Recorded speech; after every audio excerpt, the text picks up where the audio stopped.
In the midst of our adult classes discussion of Noam Chomsky's latest book, Requiem on the American Dream, I ran across a BBC interview with Noam Chomsky in which he is defending his rather outrageous statement that the Republican Party is now the most dangerous organization in human history. Amen. The last time a Jewish guy said something that extreme, the government had him killed and his followers swore that he rose from the dead. Chomsky defended the extremity of this statement by citing one issue in specific: the effective push to destroy the planet's ability to support human life. You may call it deregulation, you may call it job-creating environmental policy, but the net effect is accelerating at an alarming degree the way in which human activity is causing climate change, poisoning the air, the water, and the earth, and rolling back protections on food and drug safety. Now, whether these measures are intended to wipe out human life or not is immaterial, because the net effect will make the planet uninhabitable to humans.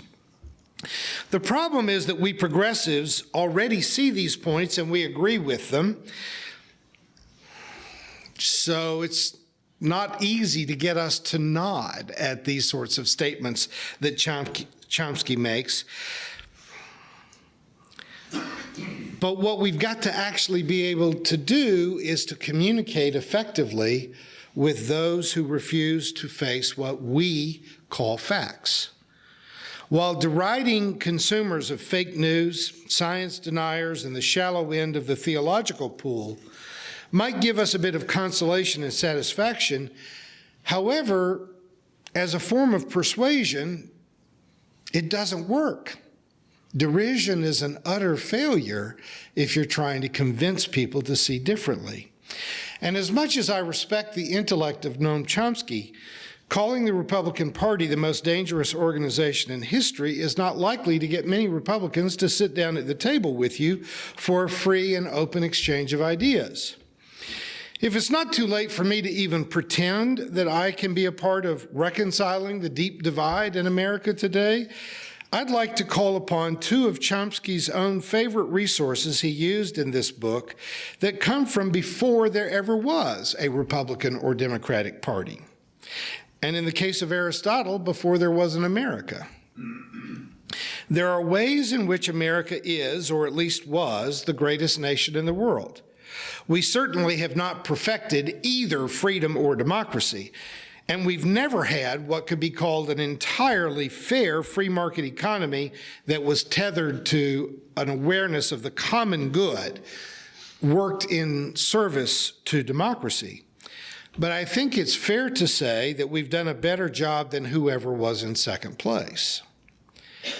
But pure democracy and unregulated free market will inevitably lead to either anarchy of the Mad Max variety or a wealthy aristocracy of the sort that Mel Brooks parodied in History of the World Part 1, where during the French Revolution, Count de Money visits the king and tells him, "The people are revolting." And the king replies, "Boy, you can say that again, they stink on ice."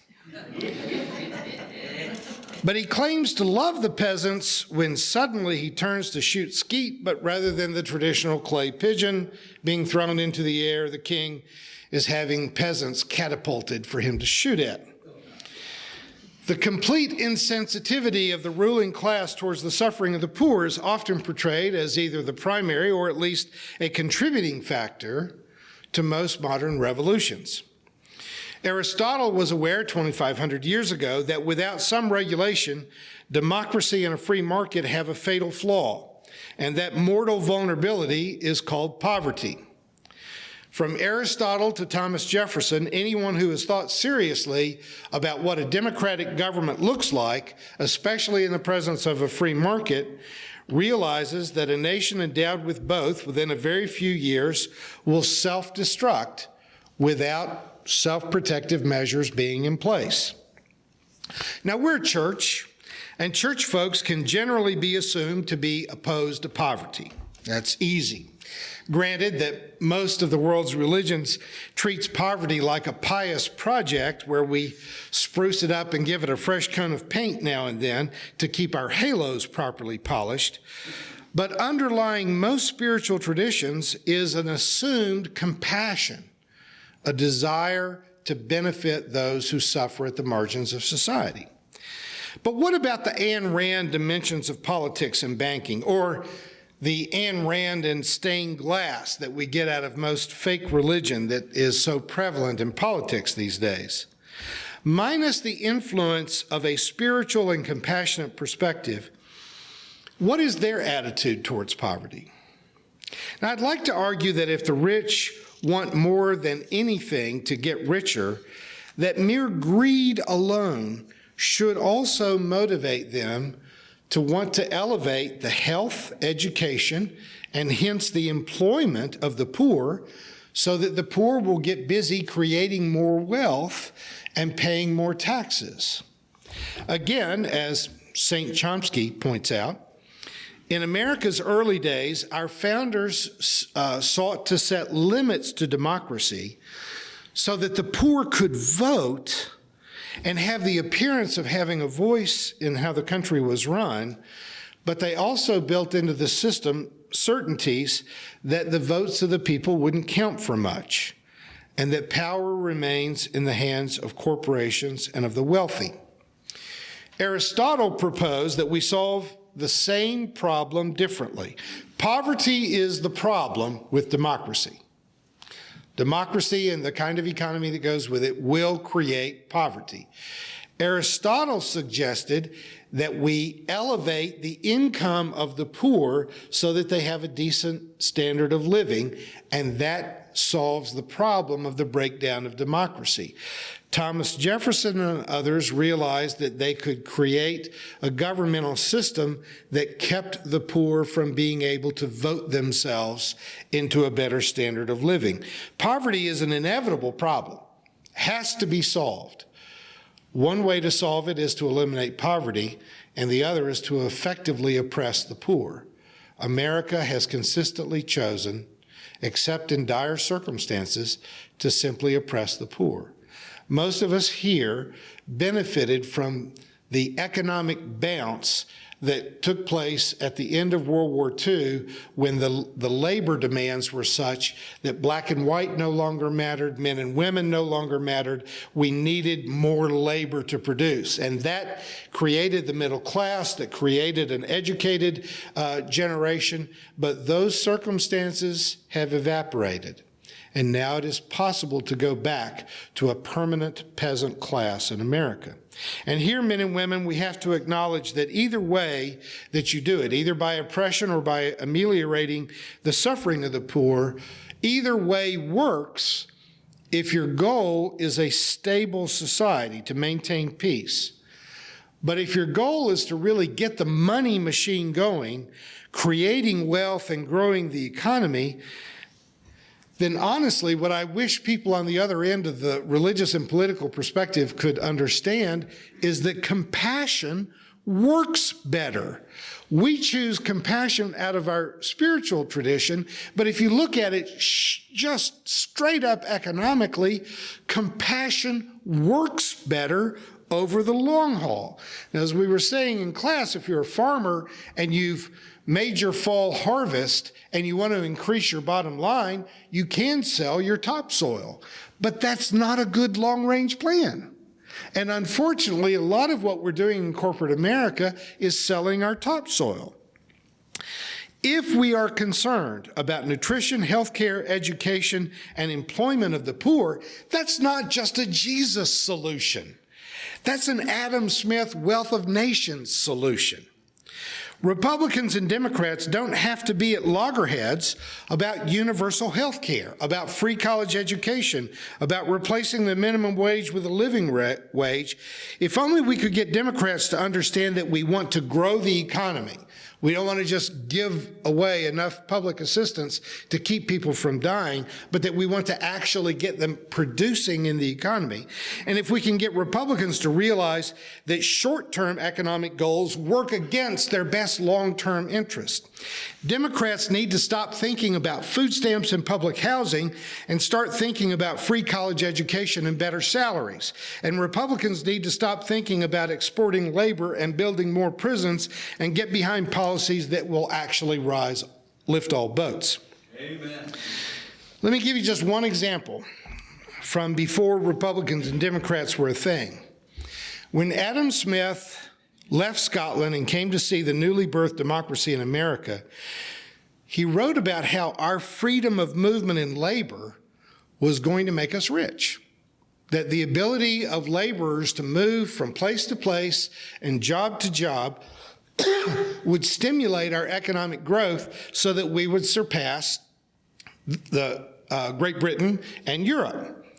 Because there, labor was too tightly controlled through apprenticeships and trade unions. In the newly formed USA, laborers could freely move from place to place, from trade to trade, based on their skill, based on the demand of the market, based on their talent and desire. This is obviously much better for the standard of living of the laborer and for the production of wealth on a national scale. But 200 years after Adam Smith published this praise of American labor freedom, we accidentally killed the goose that lays the golden egg by tying health care to employment. Health insurance, which is crucial to modern life, became so expensive that a person couldn't leave a dead-end job.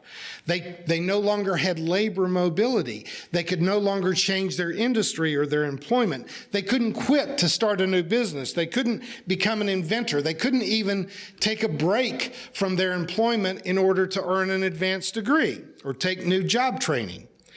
What the old apprenticeship and trade unions did to impede the circulation of labor was nothing compared to the prison that is health insurance from your employer, tying us to a job. Now, there were a number of reasons that America became a world-dominating economic force, but chief among those reasons was a workforce that was free to move, to innovate, invent, and to change based on opportunity. You think of the products that define what it is to be modern life and say, where was that invented and developed?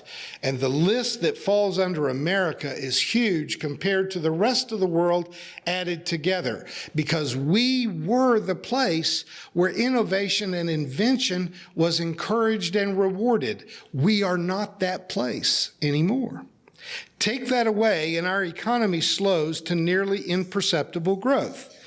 And for the truly market-driven among us, if a national health care program were enacted tomorrow, by the end of the day, the markets would close with stocks having gone through the roof for corporations like the automobile and high-tech industries.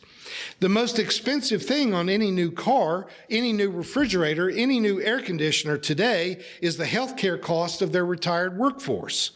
If you remove that one thing, American products immediately become more affordable on the world market. Remember when Detroit was considered to be the city of the future and cities all over the world were coming to Detroit to want to be more like them? That could happen again. And the one factor that could make it happen is universal health care, if only we could see past the end of our own noses. Now, I'm no diplomat. You probably knew that. And I have no desire to disguise the thousands of pages of liberal ire that I currently have posted on the internet. But I'm saying that the facts are not partisan. And capitalism doesn't have to be the same thing as economic cannibalism.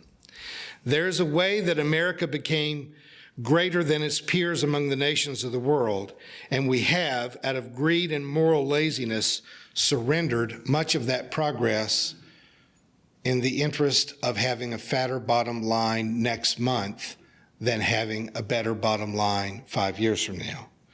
I think that we religious bleeding heart liberals need to find a way to work with self-serving conservatives to make America great again. If we can only get the 1% to agree that even they could be more wealthy if the 99% had an improved standard of living. Getting 10% of a giant economic pie is better than having 50% of a tiny economic pie. Now, I think Chomsky was probably technically correct in saying that the Republican Party is the most dangerous organization in the history of the world. All I'm saying is that they don't have to stay there. We're here to help whenever they're ready to change. Amen.